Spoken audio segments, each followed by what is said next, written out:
नमस्कार, मैं उमेश व्योम टीवी के इस पेज पर आपका स्वागत करता हूं। बात करेंगे ना पक्ष की ना विपक्ष की। मैंने हमेशा समस्याओं के समक्ष अपनी बात को रखा है और डंके की चोट पर मेरा सवाल रहता है, चाहे सामने वाला अधिकारी हो या जनप्रतिनिधि।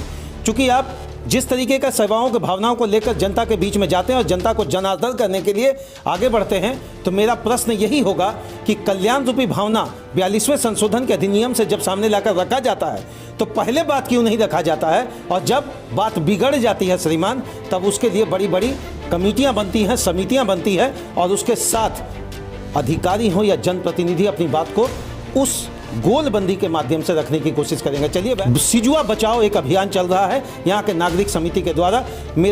कल भी मैंने एक वीडियो डाला था कि कराहती सांसों के बीच में जिस तरीके से बीसीसीएल प्रबंधन के द्वारा मनमानी करते हुए एक फरमान जारी किया गया है, यहाँ तक कि अब जारी नहीं किया गया, इश्तेहार के माध्यम से उसको चिपका दिया गया और अब डंके की चोट पर बीसीसीएल भी यह कह रहा है कि हम आपको यहाँ से दूसरी जगह शिफ्ट करेंगे। चलिए श्रीमान, हमारे बीच में बड़े बुजुर्ग सभी हैं, जनप्रतिनिधि हैं, हमेशा समाज के बीच में रहे हैं। सबसे पहले तो हम सुरेंद्र भैया का स्वागत करेंगे। स्वागत है। हाँ, नमस्कार।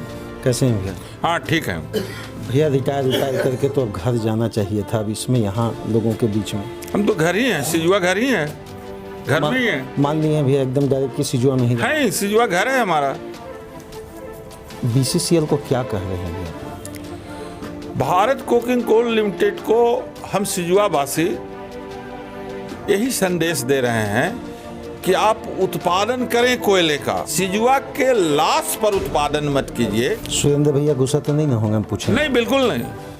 मैंने आपको हमेशा एक चीज देखा है कि आप आवाज उठाए हैं, लेकिन केवल सिजुआ के लिए क्यों?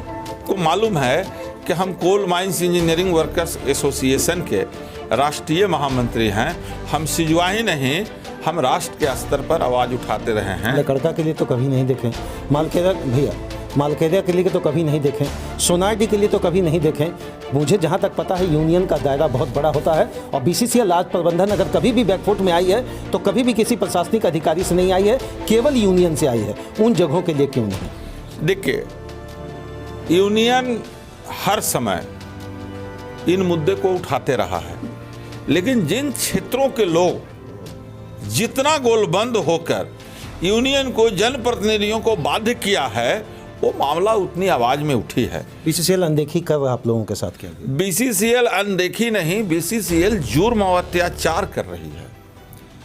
अगर इस बात को हम देखें तो आप लोग एफआईआर पहले क्यों नहीं कर रहे हैं किसी भी अधिकारी पर, और रीट या पीआईएल का सेक्शन आप लोग क्यों नहीं दायर करते हैं जब कानूनी प्रावधान की बात कर रहे हैं? आम जनता को, आम महिला को, आम बुजुर्ग को आप लोग रोड पर लाने की बात कर रहे हैं श्रीमान, तो आप लोग कोर्ट के सदन में, क्या न्याय प्रणाली पर आपको विश्वास नहीं? जहाँ तक कोर्ट का मामला है तो अभी तक तो इस पर विचार हम लोग नहीं किए हैं कि कोर्ट में जाना चाहिए। अभी तो यही मालूम हुआ है कि कोर्ट के हिसाब से जो काम होगा तो लंबी प्रक्रिया है, माने कि उसकी हो सकता है 10 साल लग गया, 20 साल लग गए कोर्ट में। तो क्या आप गारंटी देंगे कि ये जो प्रक्रिया पर आप लोग चल रहे हैं मसाल जुलूस के माध्यम से, आप कोई भी एक घर को बचा लेंगे? हाँ, निश्चित बचा लेंगे, पक्का। कौन सा कानूनी प्रावधान है, कौन सा कानूनी प्रावधान है भैया आप बताइए, जिसके माध्यम से आप बीसीसीएल को बैकफुट पे आने पे मजबूर करेंगे? क्योंकि देखिए, मेरा सवाल थोड़ा टेढ़ा जरूर होता है, लेकिन प्योर कानूनी प्रावधानिक सिस्टम पर मेरा सवाल होता है और इसका मुझे जरूर उम्मीद है कि आप लोगों से बेहतर इसका जवाब कोई नहीं दे पाएगा। हम बैकफुट पर बीसीसीएल को लाने की कोई बात नहीं कर रहे हैं। हम लोग ने अपना डिमांड दिया है कि जहाँ विक्टिम है, जहाँ पर हटाए जाने की बात है, वहाँ के लोगों को आप जगह दे दीजिए। आपने तय किया था, पहले बात हुई है उनसे, मैनेजमेंट से पहले ही बात हो चुकी है इस पर, कई एक साल से, 2-3 सालों से लोग बात करते रहे हैं और वो लोग कहते रहे हैं कि हम आप लोगों को विस्थापित करने के लिए पहले हम इसी इलाके में जगह में आपको जगह देंगे। कि भारत कोकिंग कोल लिमिटेड का एक दावा है कि जहां भी कोयला क्षेत्र है वह सब जमीन मेरा है। अच्छा, ऐसा उनका कहना है? जी, उनका दावा है और उस दावे के तहत वो जहां पा रहे हैं डंके के चोट पर उत्खनन के लिए मशीन लेकर पहुंच जा रहे हैं। वो कहते हैं कि आपका जमीन है तो आप कागज दिखाओ, और आपका जमीन नहीं है तो आप बेलगड़िया जाओ। कि मंत्री ने इस बात को कबूल किया कि बेलगड़िया में जो मकान बनाया गया है वह बिल्कुल गलत तरीका से बनाया गया है, इसका जो डिजाइन है देश में, इसमें परिवर्तन होना चाहिए, और यही कारण है कि लोग आज बेलगड़िया नहीं जा रहे। भैया अगर अच्छा मकान बनाकर आपको बेलगड़िया के बगल में ही दे तो जाएंगे क्या? अच्छा मकान जब उन्हें बनाना है तो अच्छा जगह भी उनको देना पड़ेगा। सिजुआ के लोगों को आप बेलगड़िया भेजिएगा तो यहाँ जो रह रहे हैं उनका जो रोजी रोटी, बाल बच्चों का भरण पोषण का मामला है, उससे वो वंचित हो जाएंगे। हम बेलगड़िया इसलिए वो लोग जाना नहीं चाहते हैं या आप लोग किसी षड्यंत्र के तहत या एक प्रॉपर राजनीतिक प्रोपेगेंडा खड़ा करना चाहते हैं सिजुआ में और चाहते हैं कि हमारी राजनीति चलती रहे और हम जाने नहीं देंगे? सिजुआ का बारे में या जो लोग जुड़े हुए हैं, जो ये मांग कर रहे हैं, उनका इतिहास है, पता लगाने लेने की ज़रूरत है कि ये लोग कभी ऐसा षड्यंत्र किए हैं जो संभावना आगे में है कि ये लोग षड्यंत्र कर सकते अगर हैं। अधिकारी के मन में ये बात आ जाए कि हमको प्रशासनिक महकमा या कानूनी प्रावधान के तहत आपको शिफ्ट करना है, वैसे कंडीशन में सुरेंद्र भैया क्या करेंगे आम जनता के बीच? देखिए, कानून जो है ना, सरकार हमारी है। आपकी है मतलब समझे नहीं हम। सरकार हमारी है, हम नागरिकों का, पुलिस हमारी है, प्रशासन हमारा है, और हमारे सुरक्षा के लिए, हमारे वेलफेयर के लिए देश में बहुत सारे कानून हैं। 20,000 तो दिया जा रहा है आपको हटने के लिए। 20,000 रुपया जो दिया जा रहा है, 20,000 के साथ हम लोग सहमत नहीं हैं। अतिक्रमणकारी हैं बहुत सारे लोग, आप ये मानते हैं कि नहीं? देखिए, अतिक्रमणकारी का परिभाषा है कि हम अतिक्रमणकारी होते तो हमारे खिलाफ में FIR होता थानों में, हम पर मामला चलते रहता। हम भारत के नागरिक हैं, हमको जो BCCL की जमीन, कहाँ BCCL तो खुद लीज होल्डर है। आप अभी कुछ कह रहे थे, कितने % हम रैयत माने? 100%। सबको रैयत मान रहे हैं? सबको रैयत मानना पड़ेगा, कोई इनको नहीं मानना पड़ेगा। ये तो बात वही हो गई कि आप प्रशासन को अपने नीचे झुकाना चाह रहे हैं। नहीं, हम झुकाना नहीं चाहते, हम प्रशासन को बताना चाह रहे हैं रैयत का क्या परिभाषा है। जिसके पास डीड हो, जिसके पास लगान हो, जिसके पास मोटेशन हो, जिसके पास नोटिफिकेशन हो, इसी को रैयत मानता है राज्य सरकार। आपको रैयत मानना पड़ेगा। हमारे पास आधार कार्ड है, हम भारत के नागरिक हैं, भूमिहीन हैं। 5,000 आदमी को क्या हम अचानक आधार कार्ड के माध्यम से रैयत मान लेंगे? स्वच्छ भारत शौचालय बनवाया। शौचालय बनवाना है कि मकान लेना है आपको? नहीं श्रीमान, कट टू कट देखिए, मेरा कहना नहीं, आप शौचालय पर क्यों ले जा रहे बात को? आपको चाहिए 20,000 वाला नोटिफिकेशन पर, आप तैयार होइए, आप 20,000 वाले नोटिफिकेशन पर आइए। 12,000 से 20,000 हो गया। हम वहीं पे जा रहे हैं जी। आप सिंपल हमको बताइए, 5,000 रैयत, 5 भैया ने कहा कि आधार कार्ड जिसके पास है। देखिए, मैं एक बात सीधे बात कर रहा हूं, इन लोगों का मांग बिल्कुल जायज है। सुप्रीम कोर्ट ने लिमिटेशन आर्टिकल सिस्टम निकाला था जिसमें कहा था अगर 12 साल तक आपके जमीन पर हम कब्जा करते हैं तो मालिकाना हक तो नहीं, लेकिन मानवाधिकार के अंतर्गत आपको मुझे 20 से 22 साल तक बसाना। मैं कानून का संरक्षण हूं, लेकिन प्रश्न तो बनेगा। अगर आप दिग्भ्रमित करने की बात करेंगे तो मुझे दूसरे पत्रकारों का पता नहीं, मैं तो डंके की चोट से श्रीमान पूछूंगा, और संवैधानिक नियमों के बाद पार नहीं जाकर उसके नियम, क्या 5,000 लोग को आधार कार्ड के माध्यम से हम रैयत मान सकते हैं? हो सकता है मेरी बात बहुत सारे लोगों को इस वीडियो को देखने के बाद बुरा लगेगा, लेकिन मैं उसी बात को रखता हूं श्रीमान, जब तक कि भारतीय संविधान का संरक्षण हम सभी पत्रकारों को भी जरूरत पड़ता है। आज इतने सारे लोगों के बीच में हो सकता है इनके साथ नेगेटिव बात चल रही, लेकिन मैं वही बात कहूंगा जो कल आम जनता के साथ FIR वाली बात नहीं हो। क्या आप मानेंगे भैया? सरकार में देखिए, सरकार में आप जान रहे हैं कि 12 से 30 साल तक, चाहे वह गैर आबाद गैर मजरूआ जमीन है या भूदान की जमीन है, और उस पर वह घर बना के रख गया है, तो वह उस घर का मालिक होगा। देखिए, अभी तो ज्वलंत मुद्दा सिजुआ के सवाल पर है, हम लोग सिजुआ के सवाल पर यहाँ है, और जो आपका सवाल है 22/12 का मतलब जो स्थिति पैदा हो उसका पूरा तरह से जिम्मेवार DGMS और BCCL है। भैया अभी धस जाएगा पूरा परिवार, तो आप लोग हाथ जोड़कर कहीं उनको अच्छी जगह शिफ्ट न करवाएं, वो ज़्यादा जरूरी है। मस्जिद ढह गया, लोग किसी खड़े जगह पर होने में आज डर रहे हैं। महिलाएं घर के अंदर है, पुरुष बाहर काम करने को चल जाते हैं। पूरा अगर घर धंस गया, ऐसे कंडीशन में भारत सरकार या राज्य सरकार कोई प्रावधानिक नियम लगाकर कल आपके कोर कमेटी पर FIR करेगी, आप क्या करेंगे? देखिए, अब FIR करेगी तो मान लेते इसका बात अलग है, लेकिन जो BCCL ने वार्ता किया लगातार 4 महीना तक, स्वर्गीय OP लाल जी के नेतृत्व में आंदोलन हुआ एरिया 5 में, उस समय BCCL ने लगातार मतलब मुख्यालय स्तर पर BCCL से बातचीत हुआ। ये तो मानते हैं ना कि पर्दे के सामने और पर्दे के पीछे सुरेंद्र भैया पर भी कुछ ना आरोप लगता होगा। क्या कहेंगे भैया उन लोगों को जिनके घर के नीचे आग है? कल हम लोग ये कहाँ कह रहे हैं कि जो जहाँ जल रहा है मर रहा है वहाँ वो रहेगा। हम लोग तो आगे बढ़ के ये कह रहे हैं कि जल्द से जल्द हटाओ। वो जमीन BCCL का होना चाहिए अपना। BCCL खरीदे, BCCL को खरीदना पड़ेगा। BCCL गुमराह कर रही है। आज तक जो हम लोग रैयत हैं यहाँ के तेतुलमुड़ी का, और ये जो बातें बोल रही है कि वहाँ के सिजुआ तेतुलमुड़ी 22-12 को लोग जाना नहीं चाहते हैं, ये सरासर गलत है। क्योंकि हम लोग जाने के लिए आवेदन दिए हुए हैं कि हम लोग को यहाँ ज़मीन जो है और मकान है आप खरीद लीजिए, और हम लोग जाने के लिए तैयार हैं। उसके लिए एक मेमो भी बनी है, सारे लोग हम लोग हस्ताक्षर करके भी दे दिए। गजट अधिग्रहण का निकला था क्या BCCL का कभी भी? गजट अधिग्रहण का हम लोग लार एक्ट से ज़मीन देने के लिए बात हुई थी, और लार एक्ट के थ्रू हम लोग सारा चीज़ देंगे। ये बातें सारी हुई। देखिए, सबसे पहली है कि 2-3 बातों को मैं इस पे सिलसिलेवार तरीके से, चूंकि आप भी समाज के चौथे स्तंभ हैं और क्रांति का एक शुरुआत आप लोगों के माध्यम से भी होता है। पहले देखिए, अभी हम लोग सवाल जवाब में जा रहे हैं, पहले आपको इतिहास पे ध्यान देना होगा। आप यहाँ पर देखिए कि हमको लगता है कि आज BCCL का पुनर्वास और विस्थापन नीति इतना गंदा है कि इसके बारे में कहीं से कोई भी तरीके की बातें नहीं। अभी बगल में आप देख लीजिए, नेशनल हाईवेज़ का ज़मीन अधिग्रहण का मामला होता है, धड़ाधड़ रातों रात लोग अपने ज़मीनों को दे देते हैं। BCCL में आकर के आखिरकार में ये गड़बड़ियाँ क्यों होती है कि जहाँ के ग्रामीण स्वतः वहाँ से जाना चाहते हैं।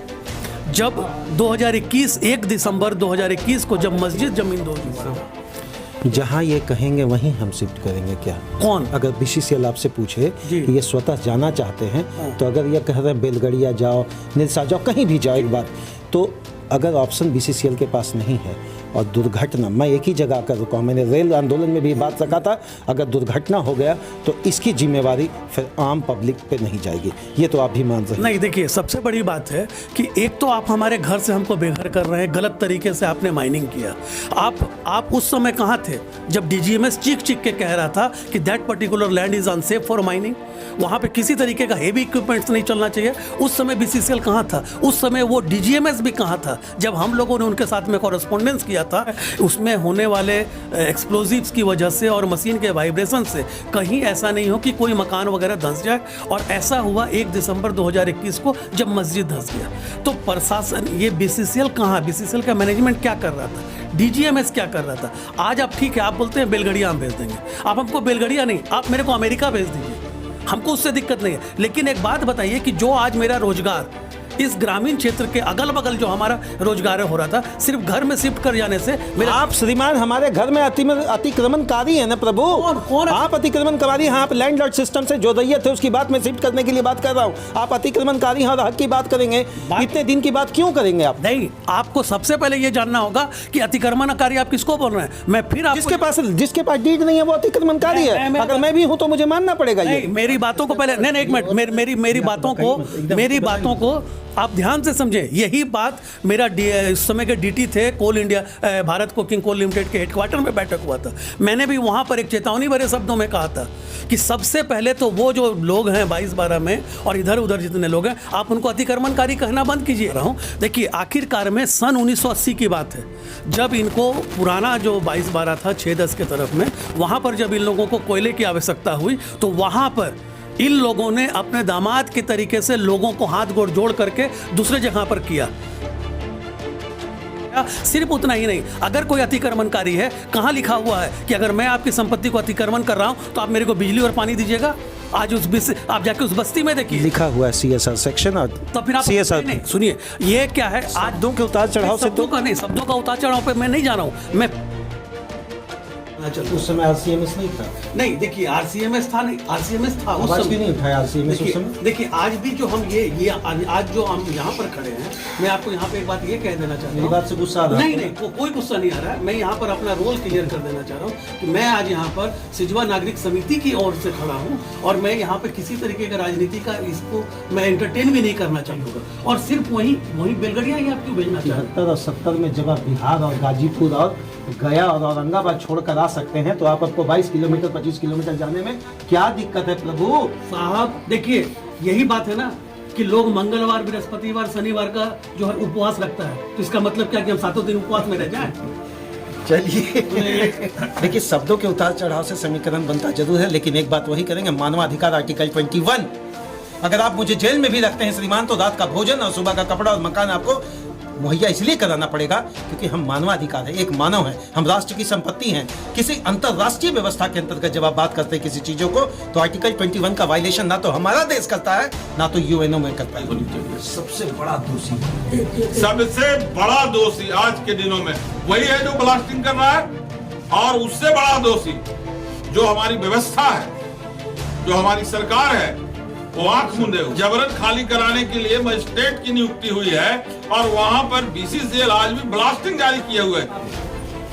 आपको ये 17 अक्टूबर 1971 को भारत को भी टेक ओवर भारत सरकार और 1972 में नेशनलाइज। तो सिजवा तो उसके पहले मालिक लोग पहले अंडरग्राउंड माइनिंग चलता था, यहाँ तो ओपन कास्ट था नहीं। अभी लोग ओपन कास्ट चला रहे हैं, सब खाद बनकर। क्या हुआ? पहले मालिकों से ये कहीं कि सरफेस राइट आपका रहेगा और अंडरग्राउंड राइट मेरा। नेशनलाइजेशन एक्ट के तहत में इन लोगों ने किया कि पूरे ले लिया कि हमारा है हो गया।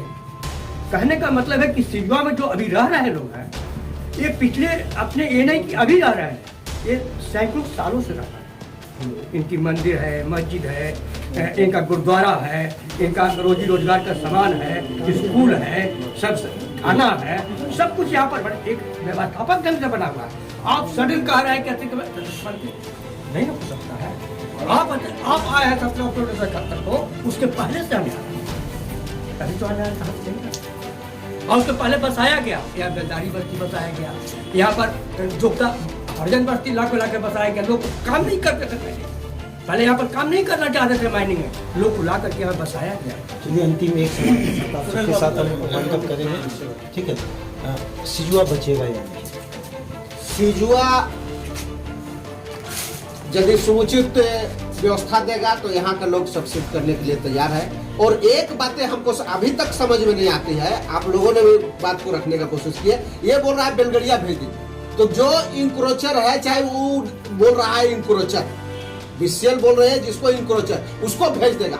हम कहाँ का इंक्रोचर? संगठन को तो तोड़ने के लिए इंक्रोचर का ही नाम दिया जाएगा ना। वो कुछ नाम दे उसको इंक्रोचर। एक सवाल पूछे हम यहाँ, मन पे हाथ रख के कहिए, आप तो रैयत हैं, अगर आपको बढ़िया अनुदान मिल जाए, मुआवजा मिल जाए, आपकी अधिग्रहण हो जाए तो आप इस कमेटी में रहेंगे या इस कमेटी से निकल जाएंगे? यहाँ पर हाथ रखकर कलेजा पर ईमानदारी के साथ कमेटी में रहेंगे ही। हम निकल जाएंगे, ये शब्द कहाँ से आ गया? हम मुआवजा मिल जाएगा, हमारा अधिकार है, हमको मुआवजा मिल जाएगा, लेकिन कमेटी छोड़ देंगे, ये कैसे हो? आप रैयत थे तो आपका तो सोच अलग होगा, इनका सोच अलग होगा बीसीसीएल के लिए। नहीं, यहाँ सबके बारे में हम लोग सोच रहे हैं। मेरे से खफा यही है कि हमारा जो प्रश्न है इनको डिवाइड करने के लिए नहीं। One of the strong statement that I am going to discuss with you, unity is a strength there. मैंने I have already told you regarding the matter of article 21। If you are related to the BCCL officer और the public administrator of the PSU और the administrative policy from the sides of either state government और the central. भाई साहब, हम लोग गांव देहात का बच्चा छोकरा जरूर है, लेकिन हिंदी, पंजाबी, गुजराती, मराठी सब भाषा आता है। बिंदास आप जिस तरीके से आइएगा। मेरा सवाल आपके तरफ से जरूर रहा है, लेकिन ईमानदारी से मैं कर रहा हूँ। अगर कल का भी वीडियो अगर आप मेरा देखेंगे तो मैंने यही कहा है कि जिन घरों में माँ की किलकारियां बच्चों के साथ गूंजी, जिन घरों में माँ ने अपने बच्चों को पाला, जहां के हर पिता ने और बच्चों से एक उम्मीद लगाया, अगर आज उस बच्चों को आप उठाने की बात करते हैं तो फिर वही कानूनी सभ्यता का दायरा आएगा। चलिए धन्यवाद। मैं एक ही कोशिश करूंगा, मेरे प्रश्नों को आप नेगेटिव ना ले। मेरे प्रश्न बस एक ही कोशिश होता है कि मैं आपकी आवाज बनूं। मैं 22/12 से लाइव एक्सक्लूसिव रिपोर्ट के माध्यम से आपके तक दिखाने का कोशिश करूंगा, जिसमें मेरी एक कोशिश होगी जिला प्रशासन के सारे अधिकारियों को टैग कर ताकि मेरे पर उंगली ना उठे। बस सिजुआ बच जाए, सिजुआ का अस्तित्व बचे, हम लोग भी छोटा थे तो कभी सुनते थे यहाँ फिल्मों की शूटिंग हुआ करती थी, आज तो शूटिंग रियल का फैक्ट सामने दिख रहा है। जय हिंद श्रीमान। सुरेंद्र भैया से भी निवेदन करेंगे, जितने भी बड़े भैया हैं इनसे निवेदन करेंगे, जितने कोर कमेटी के मेंबर हैं इनसे निवेदन करेंगे। मैंने जो आज कहा है ये बात मेरा आप याद रखेंगे। एक छोटा भाई का रैयत और अतिक्रमण को बीसीसीएल तोड़ने की 200% कोशिश करेगी, 200% कोशिश करेगी।